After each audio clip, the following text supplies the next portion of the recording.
¿Qué tal, hermanos y amigos? Bienvenidos otra vez a Los Hijos del Trueno. Ha pasado una semana desde la última vez que nos vimos.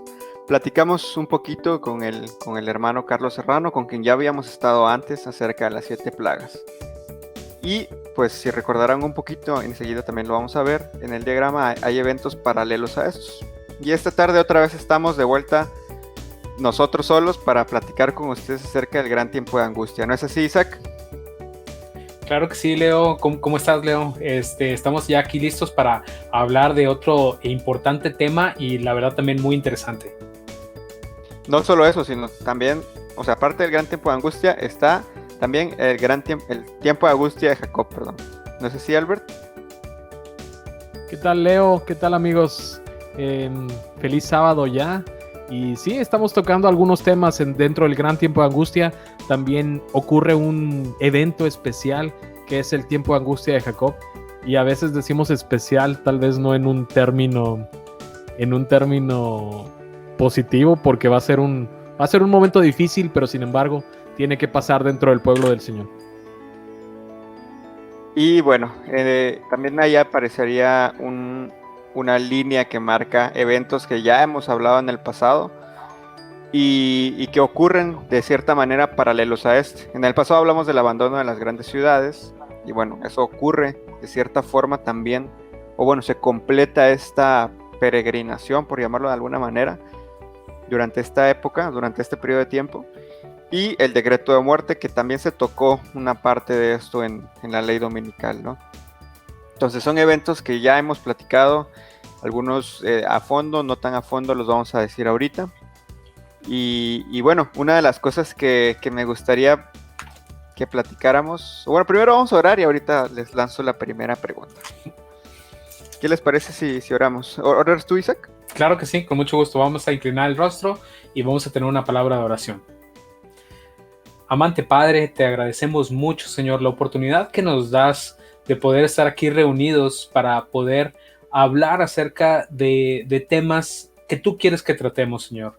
Temas que aún están por ocurrir, pero que sin duda alguna son algunos acontecimientos que van a tener que ocurrir antes de que tú regreses por nosotros, Señor Jesucristo. Te pedimos que tu Espíritu Santo nos acompañe durante el estudio de este tema, que tu Espíritu Santo nos ilumine, nos guíe y nos ayude a explicarlo. Y que si algo se vaya a decir aquí, sea tu palabra, Señor, que hablemos de ti, de tu justicia, de tu misericordia, de tu amor. Quédate pues con nosotros, Señor, y también con todos los que nos escuchan. Lo pedimos en nombre de Cristo Jesús. Amén. Amén. Bueno, yo sé que queremos hablar del tiempo de angustia, qué es, dónde viene en la Biblia, pero hay una pregunta que yo creo que muchos de los que nos han estado siguiendo y ven las líneas del tiempo, que de paso creo que primero vamos a la línea de tiempo que ya hemos visto y para que nos situemos un poquito en contexto.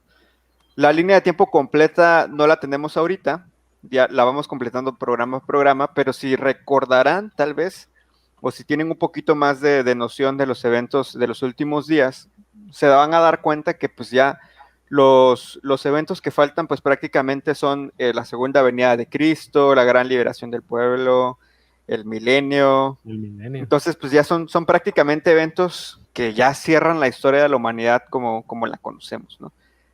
Y aquí entra tal vez la primera pregunta de, oye, ya terminamos prácticamente la historia de la humanidad y nunca vimos la persecución, ¿no? Siempre hablamos en la iglesia de que pues, va a venir la persecución, hay que estar listos para la persecución, hay que estar preparados espiritualmente para la persecución.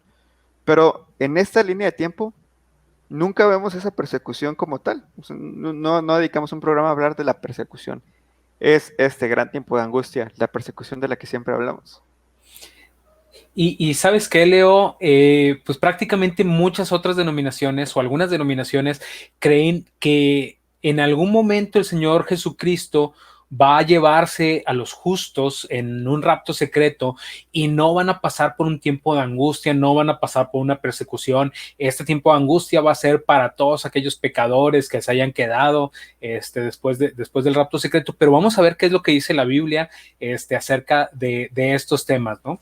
Y bueno, a mí me gustaría ver o iniciar este tema yendo a la Biblia, a Daniel capítulo 12, vamos a leer el versículo 1. Si tienes una Biblia en la mano, te invito a que la tomes, vamos a buscar, vamos a leer la palabra de Dios. Daniel 12:1 nos dice: en aquel tiempo se levantará Miguel, el gran príncipe que está de parte de los hijos de tu pueblo, y será tiempo de angustia, cual nunca fue desde que hubo gente hasta entonces.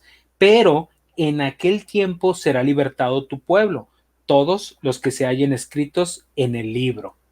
Y bueno, en este caso, Daniel capítulo 12 sí inicia hablando, bueno, por una parte que está Miguel, el príncipe, el que está de parte de nosotros, del pueblo de Dios, pero menciona que va a haber un tiempo de angustia, uno que jamás ha existido desde que hubo gente, va a ser un gran tiempo de angustia. Y lo que sí menciona y lo sitúa es que justamente en ese tiempo, no antes, durante ese tiempo, el pueblo de Dios va a ser libertado. Y bueno, vamos a también a estar tocando algunos puntos que se encuentran en el capítulo número 40 del conflicto de los siglos, así como algunos otros textos que se encuentran en primeros escritos, pero prácticamente la gran mayoría de los textos que vamos a estar leyendo se van a situar en el conflicto de los siglos, en el capítulo 40, que se titula El gran tiempo de angustia. Para que lo tengan en cuenta, y si a la par que están escuchando esto o si les surge alguna duda, vayan al libro El conflicto de los siglos, busquen el capítulo 40 y ahí pueden leer. Pero bueno, para entrar en contexto, el gran tiempo de angustia. Uno, la Biblia dice que sí va a haber, en Daniel capítulo 12, incluso también en Apocalipsis, cuando se presenta a la gran multitud vestida de blanco, y que pregunta Juan a uno de los cuatro seres vivientes, y estos, más bien preguntan los seres vivientes, ¿y estos de dónde son? ¿De dónde han salido?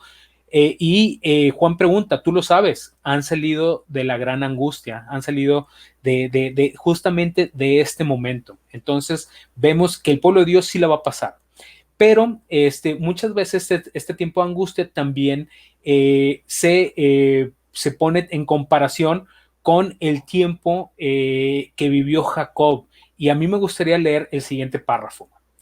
La noche de aflicción de Jacob, cuando luchó en oración para ser librado de mano de Esaú, esto, si lo quieren buscar en la Biblia, se encuentra en Génesis capítulo 32, básicamente esta partecita que voy a mencionar es del 24 al 30 en el capítulo 32. Representa la prueba por la que pasará el pueblo de Dios en el tiempo de angustia. Debido al engaño practicado para asegurarse la bendición de su padre, más bien que su padre intentaba dar a Esaú, Jacob había huido para salvar su vida, atemorizado por las amenazas de muerte que profería su hermano. Después de haber permanecido muchos años en el desierto, se puso en camino por mandato de Dios para regresar a su país con sus mujeres, sus hijos, sus rebaños, sus ganados, y al acercarse a los términos del país se llenó de terror al tener noticia de que Esaú se acercaba al frente de una compañía de guerreros y sin duda para vengarse de él.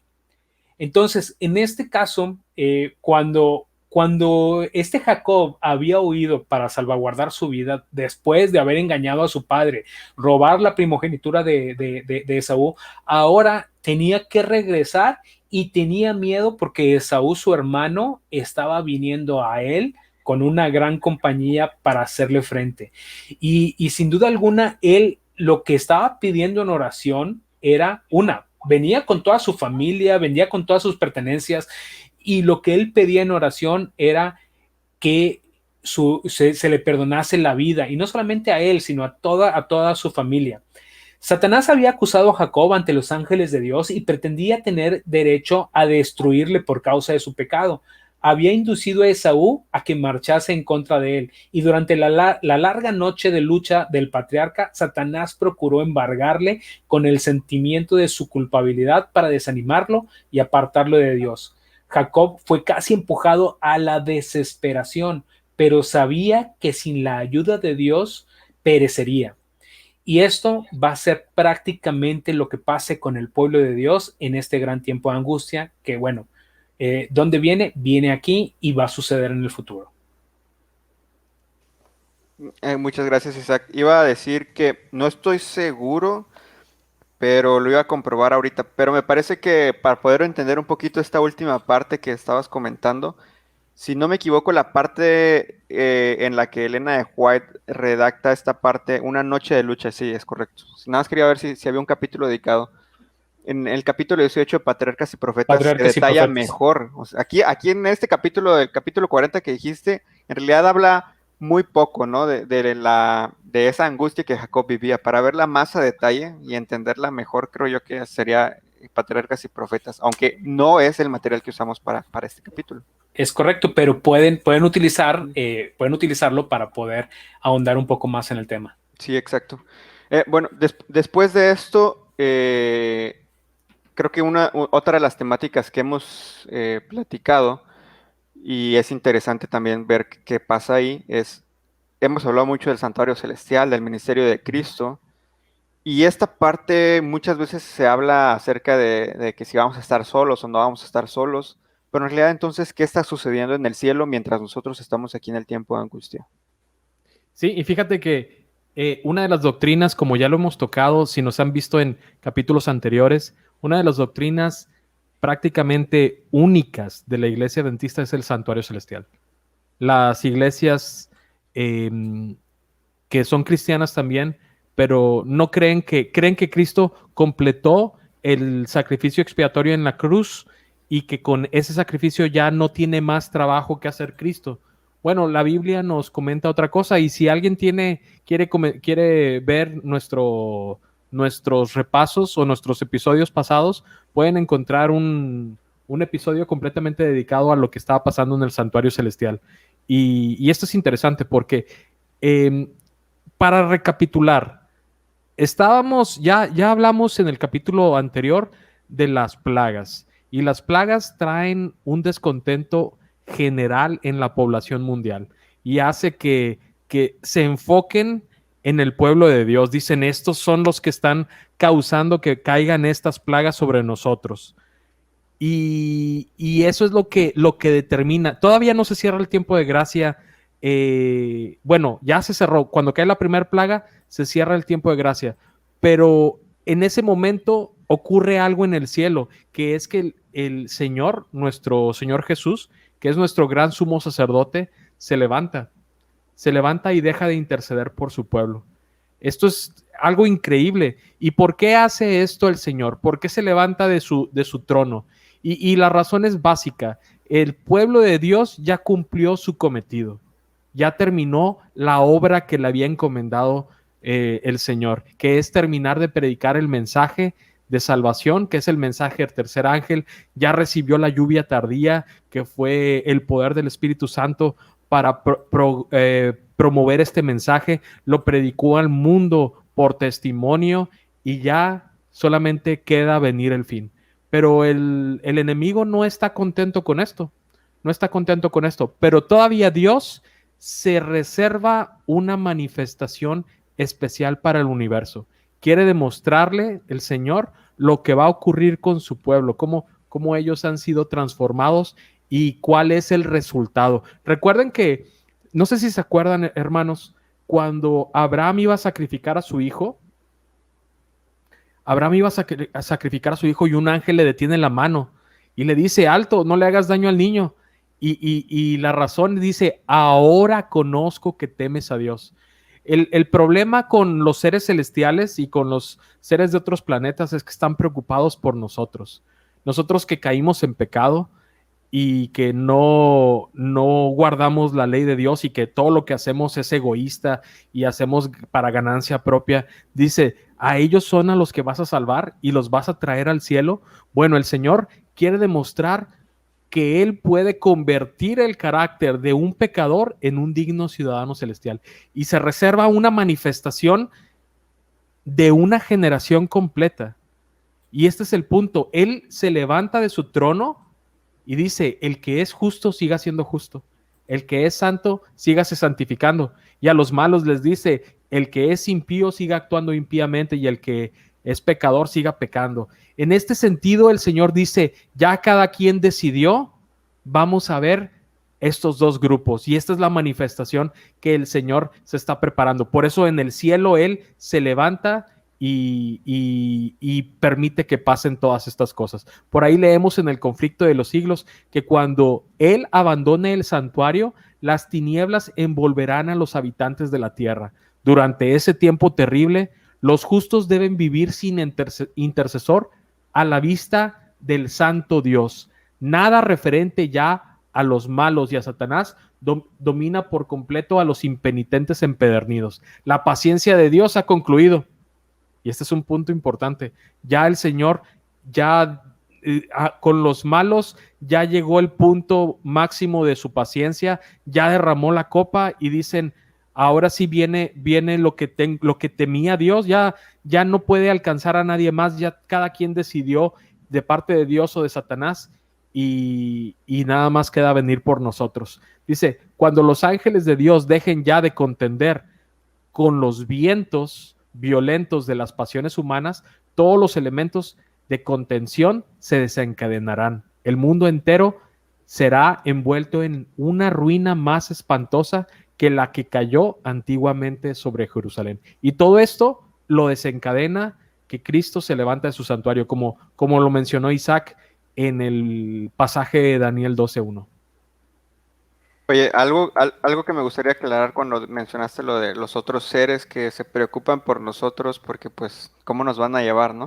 Ahí creo que nada más agregar que eh, no es una preocupación negativa tal vez como parecería a los ojos de nosotros seres pecadores, ¿no? Es una preocupación con amor también.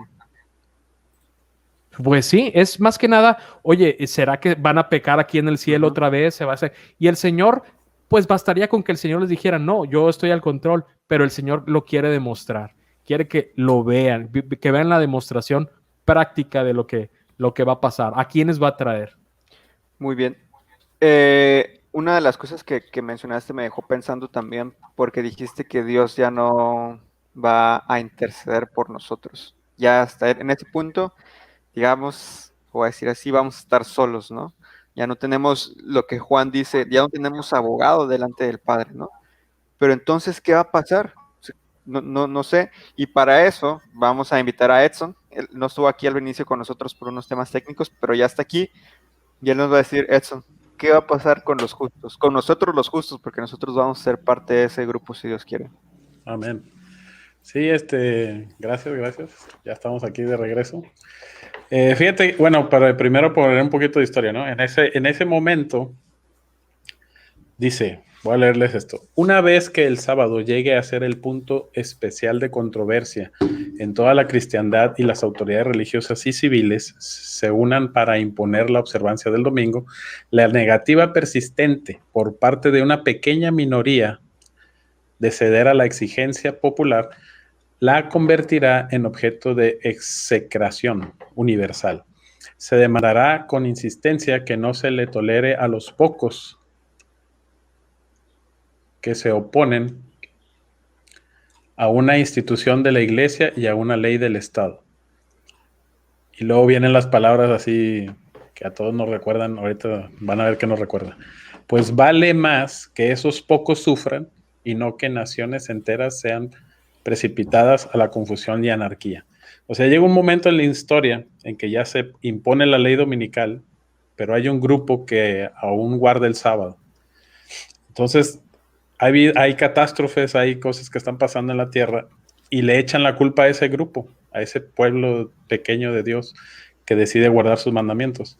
Y le echan la culpa a tal grado que dicen, oye, pues es preferible que estos perezcan y no que todo el mundo, ¿no? O sea, todo lo que nos está pasando es por culpa de ellos, así que mejor vamos a destruir a estos poquitos y ya, para que se quiten todas esas plagas y todo eso que está pasando.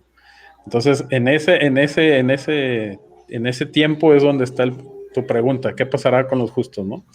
Entonces, ahí es donde se da un decreto de persecución hacia ese pueblo, hacia ese grupo de personas. Y se autoriza incluso hasta que los maten, que los persigan y que los maten. Entonces, ahí también ahorita les voy a leer una de la hermana White. Dice, pronto vi que los santos sufrían gran angustia mental. Ustedes ya ves que estábamos hablando del tiempo de angustia, ¿no? Estamos en un tiempo de angustia en general para el mundo, pero aparte para el pueblo de Dios hay una angustia mental. Ahorita vamos a hablar más de eso también. Parecían rodeados por los malvados. Se dio el decreto de muerte, los malvados nos empiezan a perseguir. Dice, parecían rodeados por los malvados de la tierra. Todas las apariencias estaban en su contra. Se da cuenta que tenían todo en contra, ¿no? Aparentemente. Y algunos empezaron a temer que Dios los hubiese abandonado al final para dejarlos perecer a manos de los malos. Pero si sus ojos hubiesen podido abrirse, se hubieran visto circundados por los ángeles de Dios. Después llegó la multitud de los impíos airados, y a poco una masa de ángeles malignos que excitaban a los impíos a que matasen a los santos. O sea, llegaron los malos y aparte venían los ángeles malignos que están incitando para que mataran a los santos. Mas para acercarse al pueblo de Dios era preciso que atravesaran por entre la corte de ángeles santos y poderosos, lo cual era imposible. Los ángeles de Dios los hacían retroceder y también rechazaban a los ángeles malos que rodeaban a los malvados. O sea, ¿qué estaba pasando con el pueblo de Dios? Esto es lo que está pasando. Aunque nosotros estamos con una angustia mental, y dice mental porque, ok, estás viendo que te están persiguiendo y que te quieren matar, pero tu angustia es más mental porque no sabes si sí fuiste perdonado al 100%, si sí estás ya del lado de Dios y ya vas a ser salvo. O sea, esa es una angustia que tú tienes en la cabeza. Y en ese momento ven que vienes todos los malos y te estás así en ese punto, pero dice que aquí lo bonito es que dice que Dios manda a sus ángeles y nos protege y nos cuida y nadie va a poder traspasar, ¿no?, la barrera de ángeles de Dios. Y eso es lo que está pasando con los justos en ese momento. Y este es el punto en el que comentábamos al inicio, en el que se unen varias cosas que ya hemos visto en el pasado, ¿no? La parte del decreto de muerte que, como dijo Edson, se introduce a raíz de la ley dominical. La parte de que nosotros somos culpables de lo que está sucediendo, que vimos hace una semana en la parte de las plagas. Entonces aquí ya empezamos a conjuntar varias cosas. En el pasado lo vimos, ¿no? Cómo las profecías encajaban. Ahora lo vemos en los eventos futuros. Cómo poco a poco los eventos van construyendo el destino o van cerrando la puerta para los impíos y de cierto modo también cerrándonos muchas oportunidades a nosotros, ¿no? Oportunidades como lo que la pregunta inicial que les lancé. ¿Es esta la persecución? ¿Es este el punto en el que ya no vamos a poder comprar, no vamos a poder vender, no vamos a poder llevar una vida normal? Ya huimos de las ciudades, no solamente de las ciudades grandes, también de las pequeñas.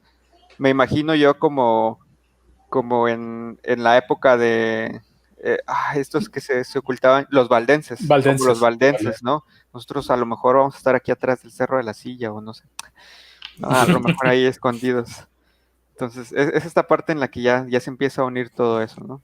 Nomás que ahí yo digo que es un poco diferente a los valdenses. Los valdenses todavía dice que bajaban a las ciudades y predicaban y traían rollitos de la Biblia y porque había gracia, ¿no? Sí. Y aquí en esto que estamos nosotros ya ahorita al final ya no hay gracia, o sea, ya es corre y escóndete y corre por tu vida, ¿no? Es que si te fijas, Edson, en los valdenses eran pues prácticamente la descendencia de todos aquellos que habían huido anteriormente para salvaguardar sus vidas, pero pues ya se habían establecido y ahorita lo que querían era seguir con la misión que Cristo había encomendado. Bajaban a predicar, pero en este caso lo que provoca la huida de las ciudades es el decreto de muerte, es el decreto, básicamente la persecución por parte de los impíos para con el pueblo de Dios. Entonces es cierto lo que comentas. Sí. Y fíjate que hablando de la huida de las ciudades, la hermana White comenta en Eventos de los Últimos Días, hay un capítulo que dice, así dice el capítulo, aún habrá algunos justos en las ciudades después que se haya promulgado el decreto de muerte. Y uno dice, ¿cómo es posible esto? Y no sé, a lo mejor todavía algo me estaba atando como la esposa de Lot. Sí, como la esposa de Lot, todavía algo me estaba atando. Y la hermana White dice ahí, en el tiempo de angustia huimos de todas las ciudades y pueblos, pero los malvados nos persiguen y entraban a cuchillo a las casas de los santos. O sea, todavía como que intenta decir que había santos ahí. Dice en otro párrafo, dice de este capítulo, por más que un decreto general haya fijado el tiempo en que los observadores de los mandamientos puedan ser muertos, sus enemigos en algunos casos se anticiparán al decreto y tratarán de quitarles la vida antes del tiempo fijado. Fíjense como que se promulga y se dicta una ley para la muerte y dice, pero va a ser este día. ¿Se acuerdan en la historia de Esther? Bueno, igual, ponen un día para la muerte del pueblo de Dios. Dice, pero nadie puede atravesar el cordón de los poderosos guardianes colocados en torno de cada fiel. Algunos son atacados al huir de las ciudades y villas, pero las espadas levantadas contra ellos se quiebran y caen como si fueran paja. Otros son defendidos por ángeles en formas de guerreros.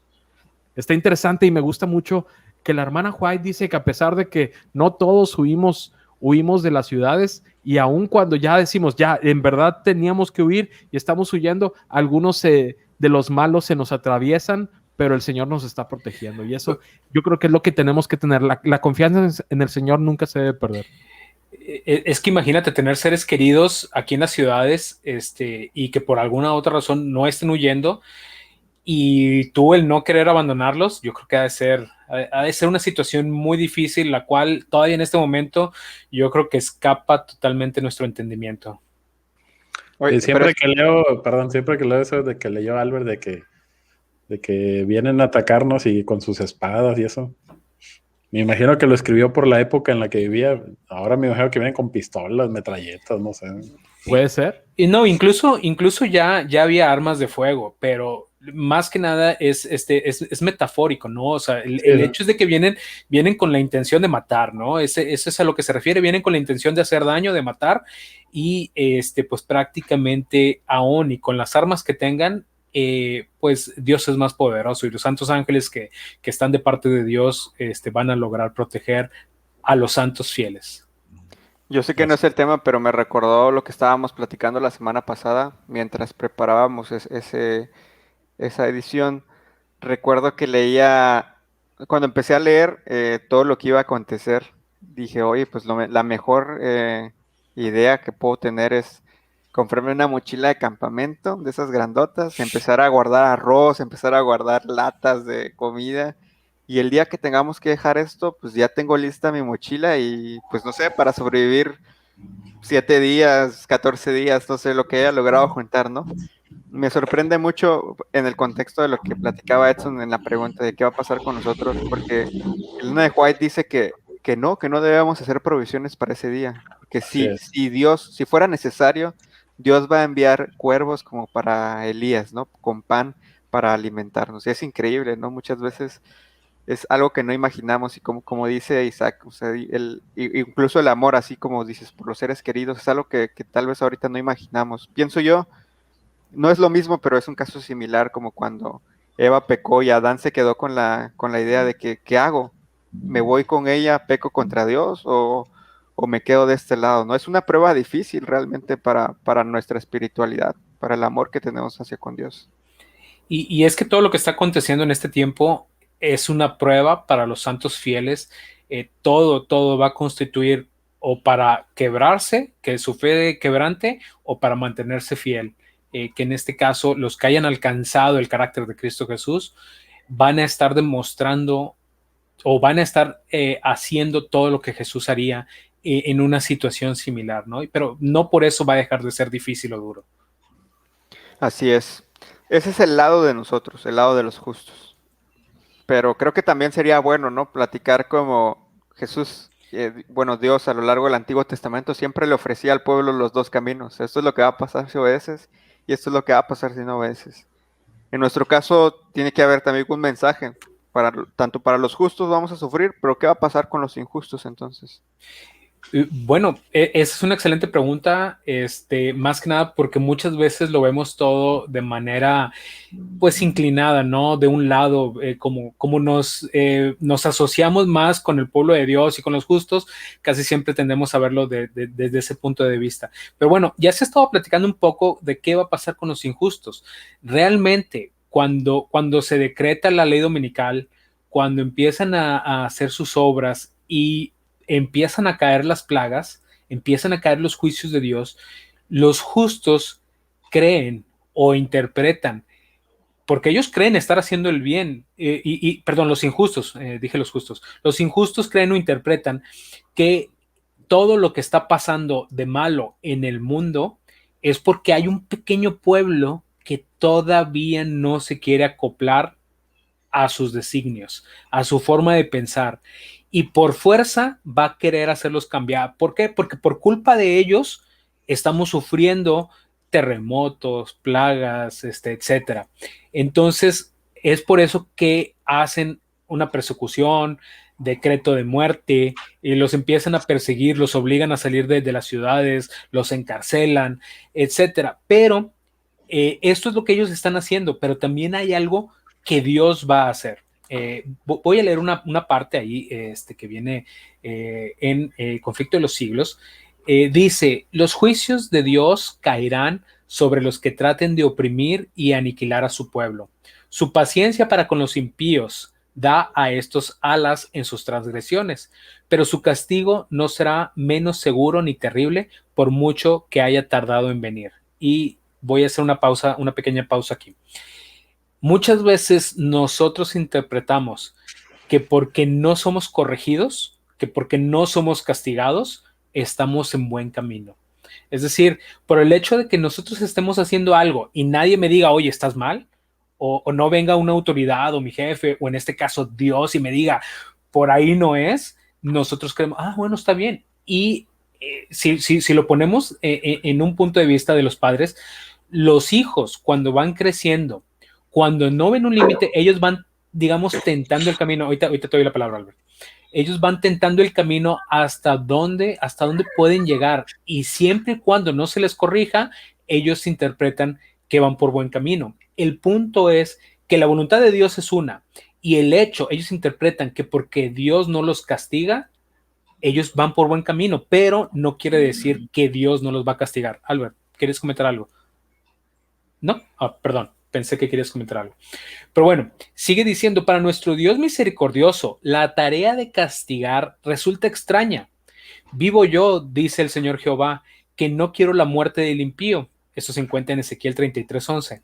El Señor es compasivo, es clemente, lento en iras y grande en misericordia y en fidelidad, que perdona la iniquidad, la transgresión y el pecado. Sin embargo, visita la iniquidad de los padres sobre los hijos y sobre los hijos de los hijos hasta la tercera y cuarta generación.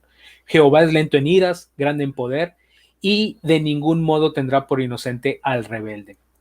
Tenemos que entender que por una parte, aun y cuando Dios es misericordioso, aun y cuando Dios no quiere castigar, no debemos de irnos al extremo y de decir Dios es todo amor y no va a castigar a nadie. Eso es algo que, si lo pensamos, estamos en un error, porque incluso en Apocalipsis dice, ¿qué hijo es aquel al que el padre no corrige? Termina diciendo una palabra fuerte, el tal es un bastardo, es alguien que no tiene padre. Es decir, la corrección por parte de Dios siempre es por amor y para que nosotros corrijamos el camino. Pero en este caso, Dios, para él, la tarea de castigar es algo sumamente extraño. ¿Por qué? Porque nos ama. Es algo incluso hasta doloroso. ¿Por qué? Porque es misericordioso. Porque él quiere lo mejor para nosotros. No quiere nuestra erradicación. Lo que quiere, como dice la Biblia, es que nos arrepintamos y que convirtamos nuestro camino, que pasemos de ser hijos rebeldes pues prácticamente a hijos de Dios. Sin embargo, cuando llegue el momento de castigar el pecado, si nosotros aún somos pecadores, vamos a ser castigados juntamente con esto. Y fíjense, ya por último, cuando Cristo deje de interceder en el santuario, se derramará sin mezcla la ira de Dios, de la que son amenazados los que adoran a la bestia y a su imagen y reciben su marca. En este momento ya terminó, ya empezaron las plagas, ya se terminó todo esto, ya no hay tiempo de gracia. Cristo ha dejado de interceder en el santuario por nosotros y prácticamente el que es justo sigue siendo justo, el que es impío va a seguir siendo impío y ahora sí, ya no hay misericordia, sino que prácticamente todos estamos ya en el camino que elegimos y unos vamos a, sí, vamos a pasar por tribulación, pero otros van a tener que enfrentar el juicio de Dios sin misericordia. Esta última parte que mencionas creo que abre la puerta a la otra pregunta que tenemos.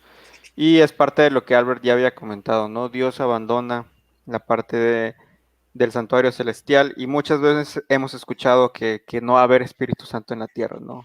Es parte de lo que ya mencionamos, de que el que es justo siga siendo justo y el que es impío se puede seguir ensuciando. ¿Qué implica eso en la realidad? Nosotros vamos a estar aquí sufriendo, pero ¿me va a afectar que haya o no Espíritu Santo si como quiera la voy a pasar mal? Y la verdad es que el Espíritu Santo es la razón por la que ahorita no encontramos todavía tanta maldad en el mundo, porque la naturaleza del ser humano es ser egoísta, es ser malo, pero el Espíritu Santo sigue actuando en los corazones incluso de los impíos, incluso cuando alguien hace algo malo y todavía tiene cierta sensibilidad el Espíritu Santo, le dice, deja de hacer esto malo, y todavía tiene un dolor en su corazón de hacer algo malo. Pero cuando el Espíritu del Señor se retire de esta tierra, y esto es cuando Él dice que están los ángeles de Dios deteniendo los 4 ángulos de la tierra, están deteniendo los vientos de violencia. Este es el Espíritu Santo que actúa sobre todos. La Biblia nos dice que el Señor hace llover sobre buenos y malos también. O sea, cuando da bendiciones a los buenos, pero también caen sobre algunos injustos, caen sobre los malos. Ellos reciben todas estas bendiciones, pero una vez que el Señor se levante del santuario celestial, una vez que Él diga hasta aquí, y que ya la maldad llegue al colmo, su Espíritu Santo se retira. Y lo que pasa con los malos es que el freno que tenían ya no existe. Y eso es lo que motiva esta angustia. Pero algunos interpretan también que el Espíritu Santo se retira de los justos. Y en cierta medida podríamos decir que sí, porque ¿qué es lo que hace el Espíritu Santo en mi vida? Bueno, el Espíritu Santo me indica cuál es el camino, me dice cuál es el camino por el que debo de andar, me dice, es una voz tras de mí, dice la Biblia, es una voz tras de mí que te dirá, este es el camino, andad por él. Y entonces, lo que está haciendo el Espíritu Santo durante el periodo antes de este punto es preparar mi carácter. Convence de pecado, ¿no? También. Me convence de pecado, me convence de que lo que yo estoy haciendo está mal. Me convence de justicia, dice, yo no puedo tener justicia por mí mismo, y me convence del juicio venidero. Eso lo encontramos en el Evangelio de Juan, creo que es en el capítulo 15 o 16, es lo que el Espíritu Santo hace. Pero el Espíritu Santo lo que está haciendo conmigo y lo que yo debería hacer con Dios es caminar como Enoc caminó, y estamos caminando con el Espíritu Santo, nos va moldeando. Y dice Pablo que somos transformados de gloria en gloria como en la imagen del Señor. Y ese es el camino de la santificación, es el trabajo del Espíritu Santo. Y una vez que el Espíritu Santo ya haya completado este trabajo sobre su pueblo, aparentemente nos va a dejar a que nosotros tomemos las decisiones. Y esto es para que el mundo entero, bueno, y los seres del cielo vean la demostración que es transformar a un pecador en un digno ciudadano celestial. Pero quiero decirles algo, así como cuando Cristo estaba en el Getsemaní y pensaba que el Padre lo había abandonado, incluso en la cruz Jesús mencionó, Padre mío, ¿por qué me has desamparado? Él pensaba que el Espíritu Santo incluso no estaba con él. La hermana White en el Deseo de Todas las Gentes nos comenta que incluso en este momento Dios estaba pasando, el Padre estaba pasando este momento amargo con su Hijo. Aun cuando la presencia de Dios estaba velada, Él no lo abandonó, no lo dejó solo. Igual el Espíritu Santo no nos deja solos, pero tenemos que pasar por este punto por nosotros mismos y demostrar cuál es el carácter que el Espíritu Santo ha implantado en nuestra mente y en nuestro corazón. Porque recordemos la promesa de la Biblia de Cristo, dice, yo estoy con vosotros hasta el fin del mundo, y esa promesa se cumple en el Espíritu Santo, pero el problema es que no lo vamos a sentir y debemos aprender a confiar en nuestro Dios como viendo al invisible. Aun cuando no podamos ver la salida, y ese es el punto, debemos de escoger la voluntad de Dios. Y Cristo es el ejemplo máximo. Dice la pluma inspirada en el deseo de todas las gentes, en el capítulo del Getsemaní, que él no podía ver más allá de la tumba. Dice, él no sabía si su sacrificio iba a ser aceptado por el Padre o no, pero aún así, él decidió morir por la humanidad. Él, a pesar de que él no podía sentir la presencia del Padre o la influencia del Espíritu Santo, él decidió hacer lo que su Padre quería, y eso es lo que nosotros vamos a tener que hacer durante este periodo. La pregunta que nos hacen es si el Espíritu Santo ya no va a estar, ¿qué va a pasar con nosotros? La respuesta en sí es, el Espíritu Santo va a seguir estando con los fieles, pero va a dejar a que muestren el carácter perfeccionado que el Padre les imputó. Sí, Isaac. Digo, a mí, con respecto a lo que comentas, me gustaría hacer un comentario. Imagínense estar en ese momento, pero pasando por todas estas cosas, por todas estas tribulaciones, pero que el Espíritu Santo, aún y como bien dice, se sigue estando con nosotros, pero ya no nos dice, cuando pensamos algo malo, ya no nos dice, hey, lo que estás a punto de hacer o lo que estás pensando es malo.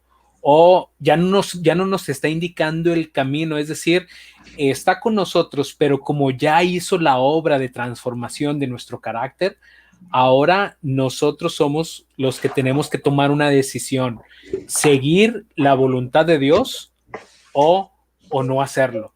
Y esto es algo terrible. ¿Por qué? Porque aquí se va a demostrar si nuestro carácter ha sido transformado a la medida de la estatura de la plenitud de Cristo. Y esto es algo que nosotros tenemos que empezar a hacer ya. Esto es parte de lo que estaban diciendo hace rato, ¿no? De que los otros mundos están preocupados por nosotros. Y esta es parte de la demostración que nosotros vamos a dar también, ¿no? A ellos. Y fíjate, quiero comentar nada más antes de pasar al siguiente punto. Rápidamente comento lo que dice la hermana White. Dice que nosotros, como no sentimos la presencia del Espíritu Santo, pensamos que Dios nos ha abandonado, y dice la hermana White, afligen sus almas ante Dios, recordándole cada uno, bueno, estos son los malos, cada uno de sus actos de arrepentimiento de sus numerosos pecados y la promesa del Salvador. ¿Forzará a alguien mi fortaleza? Haga conmigo paz. Sí, haga conmigo paz. Y esa va a ser la oración de los santos. Señor,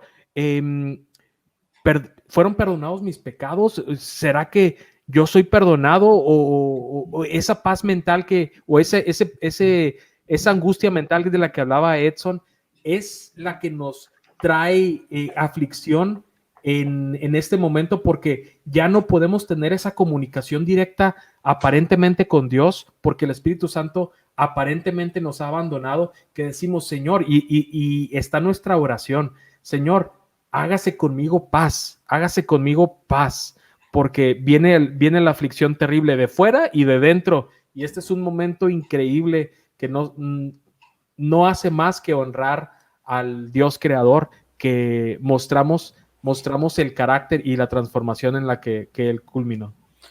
Fíjense, rápidamente, antes de pasar al siguiente punto, me gustaría comentar algo con respecto a lo que estaba comentando Albert. Este punto que comentó Albert es algo que ocurre dentro del gran tiempo de angustia, pero que se conoce o lo vemos en la línea de tiempo como la angustia de Jacob. La angustia de Jacob es una angustia interna.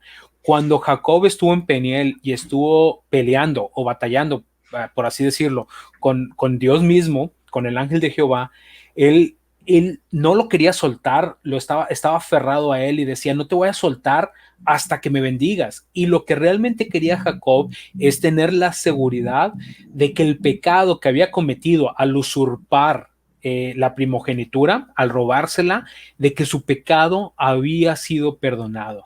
Y fíjense lo que dice el Espíritu de Profecía.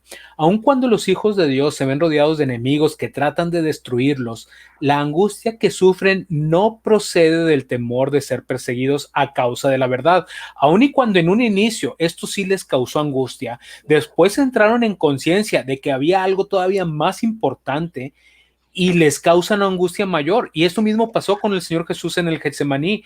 Él tenía la angustia primero de todo lo que iba a soportar, primero que lo iban a torturar y después que iba a morir, pero después siente la inmensa carga del pecado en sí y de saber si su sacrificio o el hecho de cargar el pecado lo iba a separar para siempre de Dios. Esto le causó una angustia mental increíble. Pero bueno, aquí lo que sigue diciendo es, lo que temen es no haberse arrepentido de cada pecado y que debido a alguna falta por ellos cometida no puedan ver realizada en ellos la promesa del Salvador. Si pudiesen tener la seguridad del perdón, no retrocederían ante las torturas ni la muerte, pero si fuesen reconocidos indignos de perdón y hubiesen de perder la vida a causa de sus propios defectos de carácter, entonces el santo nombre de Dios sería vituperado. Solamente en resumen, porque yo justamente quería hacer esa pregunta, la diferencia entonces entre el gran tiempo de angustia y el tiempo de angustia de Jacob es, uno es angustia externa y otra es angustia interior a causa de si soy o no, o alcancé o no el perdón de Dios, ¿no? Sabiendo que ya no está intercediendo. Yo creo que así de manera muy fácil y concreta es, la primera se refiere a la angustia, por ejemplo, la que tenía Jacob cuando su hermano Esaú venía a tratar de matarlo y de decir, Señor, líbrame de las manos de Esaú, líbrame de morir. Pero después, la angustia que sintió en Peniel al estar peleando contra el ángel de Jehová, de decir, no te voy a soltar hasta que me bendigas, es, asegúrame de que mi pecado ha sido perdonado. Lo mismo va a pasar en el gran tiempo de angustia. Uno va a ser la angustia producida en un momento por todos los que los persiguen o todos los que nos persiguen buscando nuestra muerte, y después va a ser, me habré arrepentido yo por completo de mis pecados y seré merecedor de las bendiciones de Cristo. Esa es la diferencia entre ambas angustias. Sí, una externa, que es agentes externos, y la otra del interior, ¿no? Finalmente creo que la pregunta va a la misma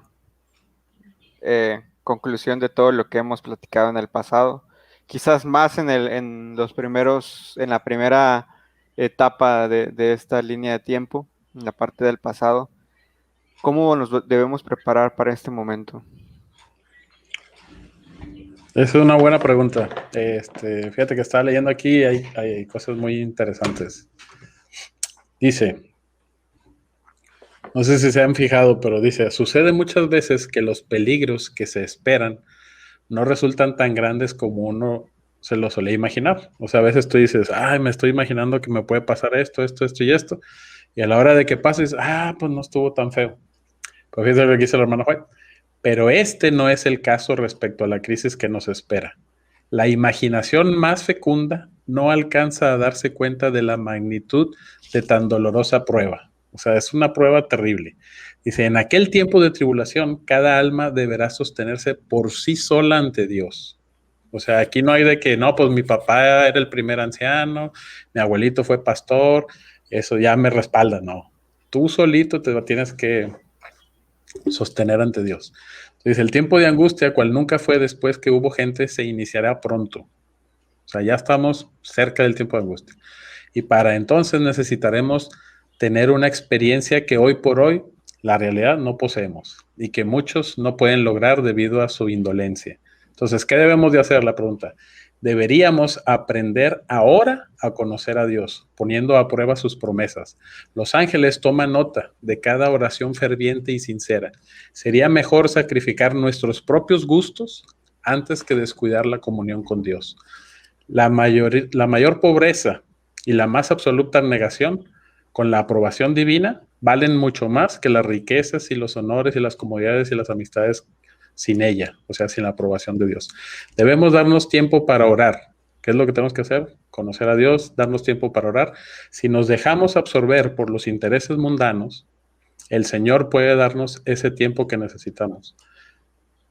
perdón, si nos dejamos absorber por los intereses mundanos, y luego viene una coma, el Señor puede darnos ese tiempo que necesitamos quitándonos nuestros ídolos, ya sean estos oro, casas, tierras, ¿qué te gusta? Netflix, Amazon Prime, lo que quieras. O sea, eso es lo que tenemos que hacer. Darnos el tiempo para conocer a Dios, para depender de Dios, para que nuestra fe en Dios crezca. ¿Por qué? Porque es lo único que nos va a sostener al final. La fe que tú tienes en Dios, ya leímos un pasaje, eso es lo que te va a sostener. Entre más cultivaste tu fe en Dios, no vas a sufrir tanto esa angustia como si tuviste muy poquita fe y entonces vas a tener que sufrir mucho más esa angustia.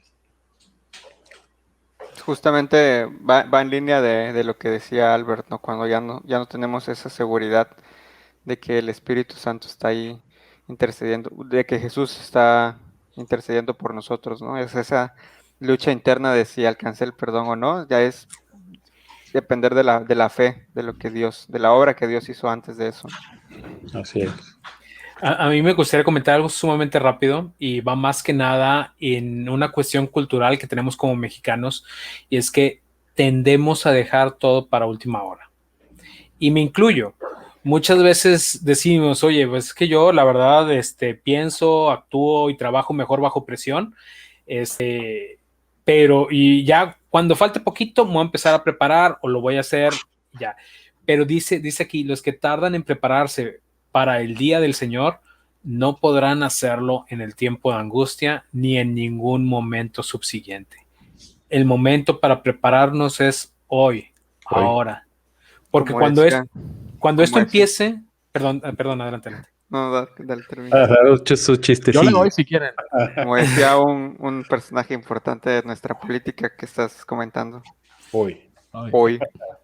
Sí, porque cuando esto empiece a suceder, realmente no va a ser con advertencia. O sea, simple y sencillamente cuando nos demos cuenta que ya estamos en esta etapa, ya va a ser demasiado tarde. O sea, ya vamos a estar en ese momento y no va a haber tiempo de preparación. Incluso, yo no sé, mi interpretación personal es que estos eventos van a ocurrir en el transcurso de pocos días, un mes, no sé, tal vez. Y Menos, tal podría vez. podría pasar este año. Ahorita comenzó normal, ¿no? Nosotros no lo imaginamos, pero a lo mejor el 2020 ni siquiera termina. A lo mejor la ley dominical, sí, perdón, 2021, mayonesa McCormick. En el 2021 a lo mejor no lo vamos a terminar, o sea, a lo mejor en septiembre las cosas cambian drásticamente política, económicamente y deriva en esta persecución. Se nos acabó. No sabemos en realidad cuánto va a durar la historia en los planes de Dios. Y yo quiero comentar 2 puntos importantes. Nada más voy a leer 2 textos de la hermana White. Bueno, están seguidos. Dice, los que no están dispuestos a negarse a sí mismo, a luchar desesperadamente ante Dios y orar mucho y con empeño para obtener su bendición, no lo conseguirán. O sea, no vamos a pasar la prueba. Y el segundo punto, los que ejercitamos poca fe, o sea, los que no estamos haciendo mucho, fíjense, los que solo ejercitan poca fe están en mayor peligro de caer bajo el dominio de los engaños satánicos y del decreto que violentará las conciencias.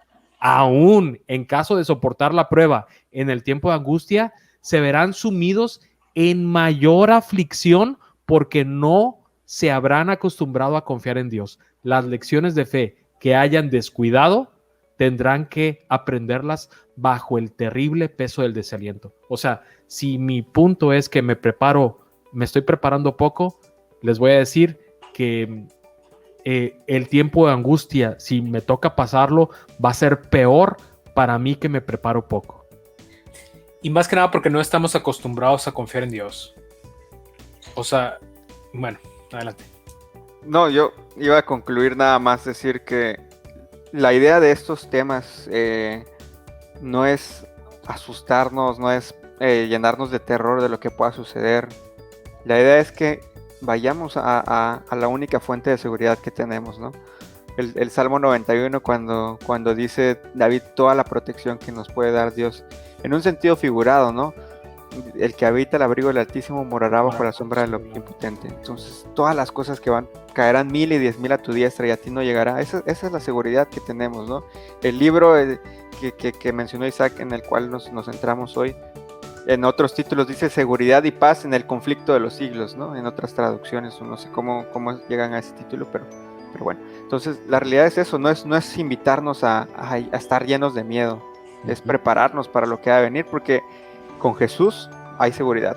Amén. Es lo que hemos Amén. visto el día de hoy. En Jesús está la seguridad. Va a haber días difíciles, lo va a haber y siempre los va a haber. Me quedo con algo que una vez dijo Albert, las penurias que vivamos aquí de un año, de un mes, no se van a comparar cuando cumplamos 3 millones de años con Jesús. Entonces, con eso nos quedamos. Nos vemos la próxima semana. Estamos muy cerca de cerrar esta serie de temas y esperamos que puedan acercarse de verdad a conocer más de nuestro Dios. Amén. Amén. Nos vemos, amigos. Nos sintonizan en el próximo video.